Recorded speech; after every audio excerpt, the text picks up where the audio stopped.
मित्रों, में सबसे पहले तो क्षमा चाहूँगा कि आप सबके बीच में पहुँचने में बहुत विलम्ब हुआ, बहुत देर करने, लेकिन रास्ते में पालनपुर पहुँच करके हमारे रास्ते में कुछ कार्यक्रम ऐसे जोड़ दिए जहाँ जाना भी बहुत जरूरी था और इस कारण से यहाँ पहुँचने में देर था। पार्टी के हमारे यहाँ के प्रत्याशी भी आप सबके बीच में पहुँचे, डॉक्टर राजीव भारद्वाज। मकसद तो आज मुलाकात का था, बात का नहीं था ज़्यादा, लेकिन मुलाकात के साथ साथ में बात भी जरूरी है, ऐसा लगता है मुझे। लोकसभा के चुनाव के सिलसिले में भारतीय जनता पार्टी ने अपने चारों उम्मीदवार समय रहते घोषित कर दिए हैं हिमाचल प्रदेश में, और चारों पार्टी के हमारे प्रत्याशी लगभग सभी विधानसभा क्षेत्र का एक बार का दौरा पूर्ण कर चुके हैं। और जबकि कांग्रेस पार्टी 4 में से 2 लोकसभा के कैंडिडेट डिक्लेयर कर पाई है और 2 प्रत्याशी को ढूंढने की अभी तक बहुत सघन प्रयास किए जा रहे हैं, तलाश की जा रही है। और मैं उम्मीद करता हूं कि चुनाव तक जो है वो घोषित कर देंगे।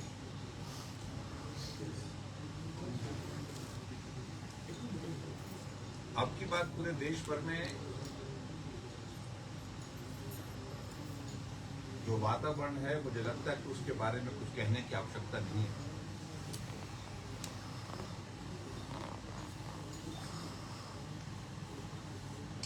भारतीय जनता पार्टी और एनडीए गठबंधन की सरकार लगातार तीसरी बार बन रही है, और ये भी दीवार पर लिखी हुई इबारत है कि देश के प्रधानमंत्री नरेंद्र मोदी जी होने वाले हैं।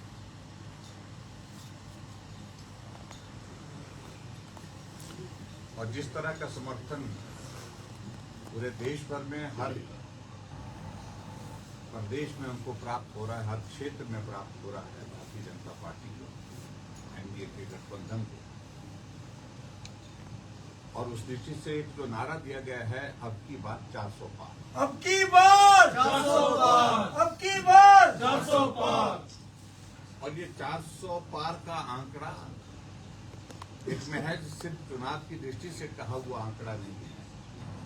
यथार्थ रूप में इसको हम अपने सामने होते हुए देखेंगे, ऐसी पूरी संभावना है। और अभी हाल ही में आप लोगों ने जो सर्वेक्षण जो आ रहे हैं, अलग अलग सर्वेक्षण आ रहे हैं, उसमें यूपी का जो हमारा सी वोटर्स का सर्वेक्षण भी हमारे सामने आया, उसमें भी जो 400 पार का आंकड़ा भारतीय जनता पार्टी एनडीए गठबंधन छू रहा है। और मुझे इस बात को लेकर के भी प्रसन्नता है कि उसमें हिमाचल प्रदेश का विशेष जिक्र हुआ है कि हिमाचल प्रदेश में भारतीय जनता पार्टी चारों सीटें जीत रही है। 2014 में भी जीते थे, 2019 में भी जीते थे और 2024 में भी जीते थे। लेकिन बहुत इंटरेस्टिंग बात उसमें यह है कि जो आंकड़ा उन्होंने जो प्रस्तुत किया है वोट शेयर का, उसमें एक बात का जिक्र है कि भारतीय जनता पार्टी के पक्ष में 63% वोट जो है भारतीय जनता पार्टी के पक्ष में आने की संभावना है, और 33% कांग्रेस की, यानी कि मसा वो जो है वो जिसको बोल सकते हैं कि पासिंग के लिए कितने पास होने के लिए कितने नंबर देती थी, उस आंकड़े के अभी तक पक्का नहीं है वो भी तो उस आंकड़े तक पहुंचने की संभावना लग रही है। मैं उन सारी चीजों, क्योंकि ये तो लोकतांत्रिक प्रक्रिया के दौर में सब उनको गुजरना है, मित्रों, अब की बार हिमाचल प्रदेश के लिए ये लोकसभा के चुनाव के साथ साथ में एक अलग तरह की परिस्थिति देखने को मिल रही है, क्योंकि हिमाचल में 4 लोकसभा के चुनावों के साथ 6 विधानसभा के उपचुनाव भी होने जा रहे हैं, जो घोषित हो चुके हैं। 3 उपचुनाव और संभावित है, जहां निर्दलीय विधायकों ने त्याग पत्र दे के रखा है, लेकिन अध्यक्ष महोदय जी ने अभी त्याग पत्र स्वीकार नहीं किया है। और मैं उम्मीद करता हूं 24 तारीख को हमारा हाईकोर्ट में उस सारे मामले में सुनवाई है। सुप्रीम कोर्ट की जजमेंट उसमें बहुत क्लियर है कि कोई व्यक्ति, कोई विधायक व्यक्तिगत रूप से अपना रेजिग्नेशन अगर स्पीकर को देते हैं तो वह तत्काल प्रभाव से स्वीकार किया जाना चाहिए। और निश्चित रूप से जब हाई कोर्ट की जजमेंट आई तो उसका हम इंतजार कर रहे हैं। उसके बाद ये 3 और उपचुनाव होंगे, कुल मिलाकर के 9 उपचुनाव। और 9 उपचुनाव होने के साथ साथ में हम इस बात को कह सकते हैं कि हिमाचल प्रदेश में इस प्रकार की परिस्थिति है कि जहां केंद्र में भारतीय जनता पार्टी की सरकार, नरेंद्र मोदी जी हमारे तीसरी बार प्रधानमंत्री बनेंगे, वहां हिमाचल प्रदेश में भी लोकसभा के चुनाव के परिणाम के साथ भारतीय जनता पार्टी की सरकार बनेगी। जब इस बात का आज जिक्र करते हैं, हमारे कांग्रेस के मित्रों को बहुत परेशानी भी होती है। परेशानी के साथ साथ में हमसे पूछते हैं और हमें कहते हैं कि जयराम का हिसाब बहुत कमजोर है। हम हिसाब किताब के बहुत ज्यादा चक्कर में पड़ते नहीं, हम काम करते हैं और व्यवहारिक रूप से काम करते हैं। और यही बात हमने जो राज्यसभा की सीट का चुनाव तो था यहाँ हिमाचल प्रदेश में पिछले दिनों, उस सिलसिले में भी हमने बात कही थी कि हम जीतेंगे। और हम हिसाब के चक्कर में नहीं पड़े, वो हिसाब गिनते रहे, लेकिन हिसाब इस प्रकार का निकला कि भारतीय जनता पार्टी का सांसद राज्यसभा का चुनाव जीत करके गए। कांग्रेस बहुत बड़े बहुमत होने के बावजूद भी वो चुनाव हार गई। और जहां अभी विधानसभा के चुनाव के सिलसिले में अगर वो हमको पूछे तो मैं सिर्फ इतने कहूंगा, 9 उपचुनाव हो रहे तो 9 उपचुनाव अगर हम जीतते हैं तो निश्चित रूप से भारतीय जनता पार्टी का बहुमत हिमाचल प्रदेश विधानसभा के अंदर और कांग्रेस की सरकार सत्ता से बाहर होगी। इसके साथ मुझे एक बात जरूर कहनी है, तो पिछले दिनों जो हिमाचल प्रदेश में जो घटनाक्रम घटित हुआ है उसके संदर्भ में आज मैं देख रहा था, और पिछले कुछ और दिनों से भी मैं इस बात को देख रहा हूं कि मुख्यमंत्री जी बहुत जोर से बोले, वॉसिफरस जिसको बोलते हैं कि बहुत ऊंची आवाज में बोलने की कोशिश कर रहे हैं कि भारतीय जनता पार्टी ने ऑपरेशन किया। हमने तो किया ही नहीं ऑपरेशन, बिना ऑपरेशन के ही मरीज ठीक हो जाता है, तो करने की आवश्यकता भी महसूस नहीं होती हमको। और हमें पूरा भरोसा है कि बिना ऑपरेशन के ही हमारा मरीज ठीक हो जाएगा। मेरे कहने का अभिप्राय यह है कि जो वर्तमान परिस्थिति हिमाचल प्रदेश में, जो पॉलिटिकल टर्मोइल एक तरह का हमारे हिमाचल प्रदेश में कांग्रेस पार्टी, सत्तारूढ़ पार्टी फेस कर रही है, जिसमें हमको वो दोषी ठहराने की कोशिश कर रहे हैं, उस सारी चीज से हमारा कोई दूर दूर का लेना देना नहीं। सीधी सी बात है, कांग्रेस के विधायक नाराज चल रहे थे और नाराजगी उनकी बहुत व्यवहारिक थी, बहुत तर्क के साथ उन्होंने अपनी बात को कहा। विधानसभा के अंदर भी उन्होंने बात कही, विधानसभा के बाहर भी उन्होंने बात कही, एक बार नहीं अनेक बार बात कही। लेकिन मुख्यमंत्री जी मशगूल रहे, मस्त रहे अपने मित्रों के साथ, जहां जो लोग चुन करके कभी आ नहीं सकते हैं उनको कैबिनेट का दर्जा दे करके उनके साथ ही सलाह में मशरूफ रहे, व्यस्त रहे। और चुने हुए विधायक बाहर इंतजार करते रहे और ये इंतजार का दौर, जलालत का दौर लंबा हुआ। 14 महीने के बाद आखिरकार एक ऐसा दौर आया जहां चुने हुए प्रतिनिधियों चुने हुए विधायकों ने कहा कि बहुत बोल लिया, अब हमको कदम उठाना चाहिए। और उनने कदम उठाया। उस कदम के मुताबिक उनने भारतीय जनता पार्टी के कैंडिडेट को समर्थन दिया और उसमें भी उन्होंने तर्क दिए कि बाहर का सांसद जो है वो नहीं चाहिए। एक बात, लाइट भी उसी वक्त जाती है जब, है ना? तो भारतीय जनता पार्टी का प्रत्याशी हमारा हिमाचल का है, चंबा जिला से है आपके, और कांग्रेस के नेताओं को भी उन्होंने कहा था कि बाहर का सांसद लाना उचित नहीं है, हिमाचल के किसी व्यक्ति को देना चाहिए टिकट, लेकिन नहीं हुआ वो।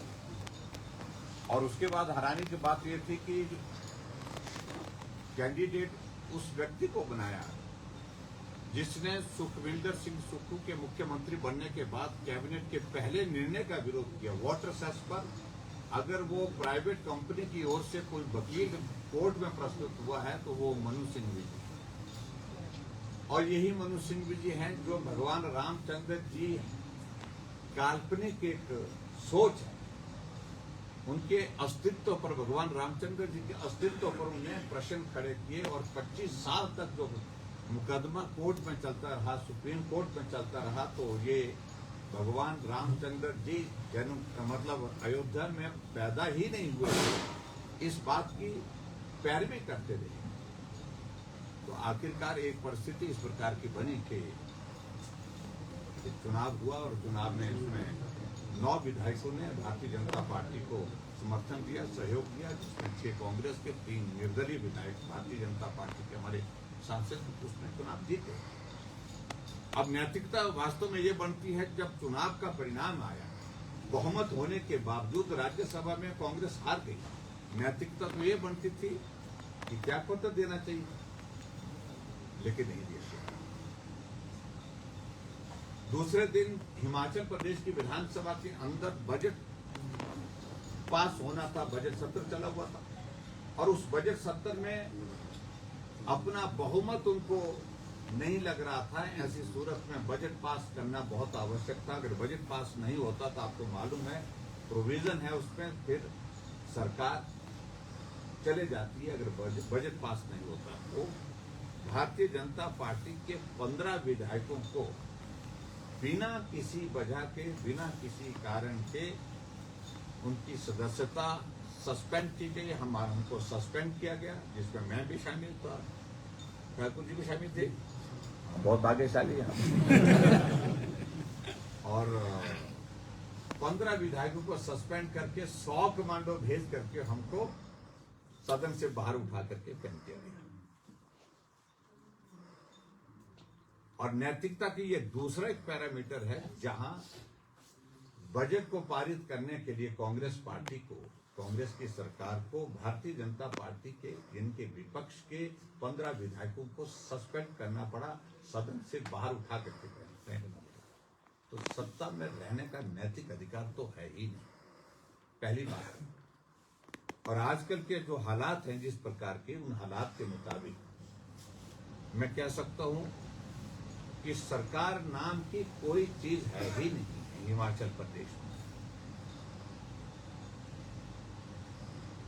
कानून व्यवस्था के सिलसिले में आज जिसके कारण मैं आप सबके बीच में पहुंचने में विलंब हुआ, पालमपुर में एक बेटी जो पढ़ाई कर रही है, एमए की पढ़ाई कर रही है, बस स्टैंड पे वहां पर एक युवक तेज धारदार हथियार से उन पर हमला करते हैं। 10 से ज्यादा वार उन पर किए गए और उस बेटी को लहूलुहान कर दिया। जिंदगी और मौत के बीच में वो जूझ रही हैं इस वक्त पीजीआई चंडीगढ़ में। फिर आज उनके पिता से बात हुई, उनकी कजिन सिस्टर से बात, उनको मिलने के लिए उनके घर भी गया।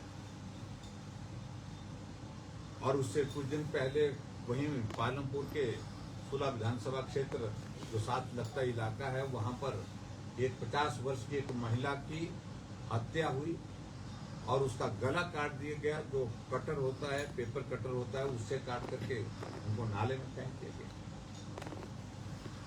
पिछले कल बद्दी में गोलीबारी हुई जिसमें 10 लोग घायल हुए पड़े।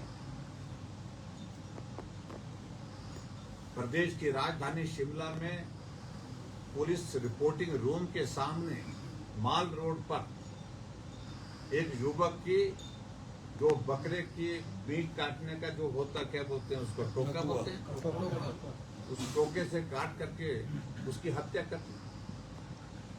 शिमला के रिज मैदान में आशियाना जो टूरिज्म का हमारा वहां पर रेस्टोरेंट है, उस रेस्टोरेंट में भारतीय जनता पार्टी के हमारे नेता प्रेस कॉन्फ्रेंस के लिए आते हैं, उन पर एनएसयू और यूथ कांग्रेस के लोग हमला कर देते हैं। आपके ही इसी चंबा जिला के अंतर्गत एक नौजवान को जब कांग्रेस की सरकार बने, सरकार बनने के बाद उसके 8 टुकड़े करके बोरी में डाल करके नदी में फेंक दिया गया, तो इस खड्ड में फेंक दिया, नाले में फेंक दिया गया। तो कानून व्यवस्था की सारी चीजें हो रही कहां से? पुलिस तो दूसरे काम में लगा के रखी है। पुलिस लगाई है हम सबके फोन टैपिंग के काम में, उनको वो कहां जा रहे हैं पूरी उनकी लोकेशन लेकर के आओ। शाम को मुख्यमंत्री को ब्रीफ किया जाता है सीआईडी के अधिकारियों द्वारा कि ये बंदा यहाँ गया था, जयराम ठाकुर यहाँ बैठा, 15 मिनट यहाँ बैठा, 15 मिनट वहां गया, सारी लोकेशन उनको दी जा रही। आखिरकार तमाशा बन गया ये। तो कांग्रेस के कुछ विधायकों को सुरक्षा इस कदर दी गई है, Z+ सिक्योरिटी से भी ज्यादा सुरक्षा दी गई है। 20 कमांडो एक विधायक की सुरक्षा के लिए दिए गए। आगे पायलट जाती है, पीछे एस्कॉर्ट जाती है और बहुत सारी गाड़ियों में पुलिस जाती है। तो जो कानून व्यवस्था के लिए जो काम पुलिस को करना था उनको किस काम में लगा के रखा? ये तो परिस्थिति है। इसलिए तो बहुत सारी चीजें, हम बहुत सारी बातें कह सकते हैं। हिमाचल प्रदेश में कांग्रेस तमाशा बनते हैं। गारंटियों के सिलसिले में मुझे कहने की आवश्यकता नहीं थी। अब तो गारंटी का जिक्र करना हमने इसलिए छोड़ दिया क्योंकि अब सरकार की ही गारंटी दी और ऐसा लगता है कि पूरी जरूर होता है ना, तो सरकार की ही गारंटी पूरी हो गई है।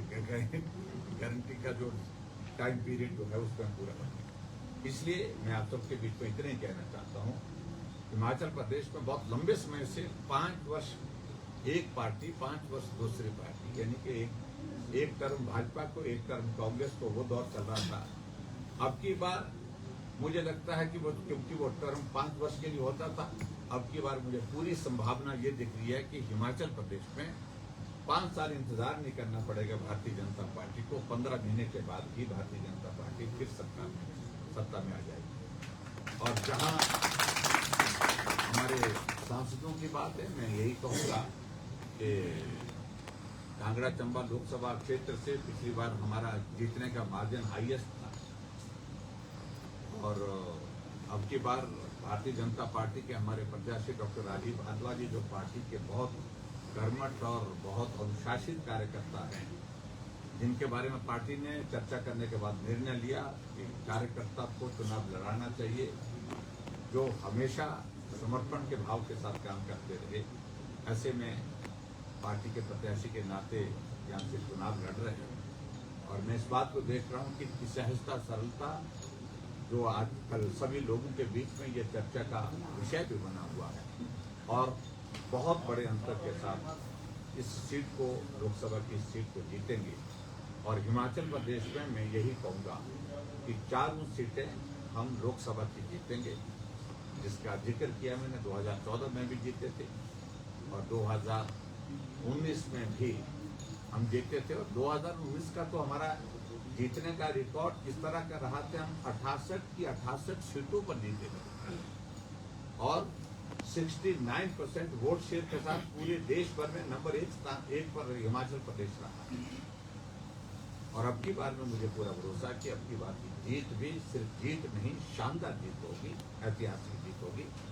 यही मुझे कहना था आप सब। सर, जो आपने पालमपुर वाले कांड का कल का जो उसका जिक्र किया, उसमें एक मुख्यमंत्री जी का बयान आया है कि ये जो इस मामले को लॉ एंड ऑर्डर से नहीं जोड़ा जा सकता, ये उनके आपसी बातचीत का मामला था। इस बारे में आप क्या कहेंगे, कैसा बयान?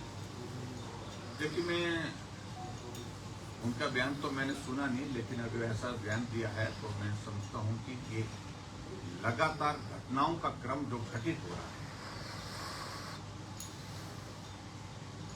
और जो घटनाओं का क्रम घटित हो रहा है उसमें किसी जगह आदमी की जिंदगी जा रही है, किसी जगह आदमी मौत और जिंदगी के बीच में जूझ रहा है, और उसके साथ साथ में और बहुत सारी चीज़ों को लेकर के, और इस घटना को मैं कह सकता हूँ, दावे के साथ कह सकता हूँ कि कानून व्यवस्था से जुड़ा हुआ मसला भी है। पुलिस ने आरोपी को तो पकड़ लिया, पकड़ने के साथ वो बेटी वहां पर सड़क पर तड़पती रही। उस आदमी को तो, जो आरोपी था, उसको तो ले करके वहां से चले गए, लेकिन जो पहली प्राथमिकता उनकी बनती थी नैतिकता के आधार पर, जो बेटी जो घायल थी उस वक्त लहूलुहान थी, उसको तुरंत उठा करके हॉस्पिटल ले जाते।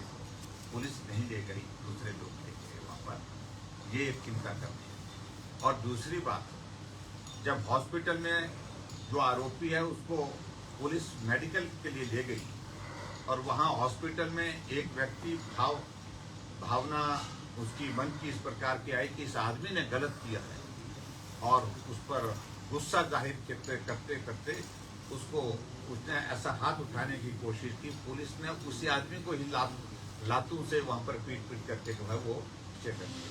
यानी कि मेरे कहने का मतलब व्यवहारिक चीजें सोचने की आवश्यकता है। मैं सिर्फ यही कहूंगा, अब मुख्यमंत्री जी कुछ भी कहें, लेकिन ये सारी चीजें कानून व्यवस्था से जुड़ी हुई है। आपके बद्दी में पिछले कल ही गोलीकांड हुआ, उसके बारे में क्या कहते हैं? कानून व्यवस्था का विषय नहीं है। वहां पर जेसीबी जो है, जो ये खनन माफिया वाले आपस में इस प्रकार लड़ जाते हैं, जहां जेसीबी के जो ऑपरेटर था उस पर गोलियां चलाई। तो एक नहीं अनेकों घटनाएं। शिमला के माल रोड पर एक रेस्टोरेंट में बम की तरह एक ब्लास्ट हो जाता है, और पुलिस कहती है ये गैस का सिलेंडर जो है फटने की वजह से हुआ। सिलेंडर आज तक नहीं मिला, फटा हुआ।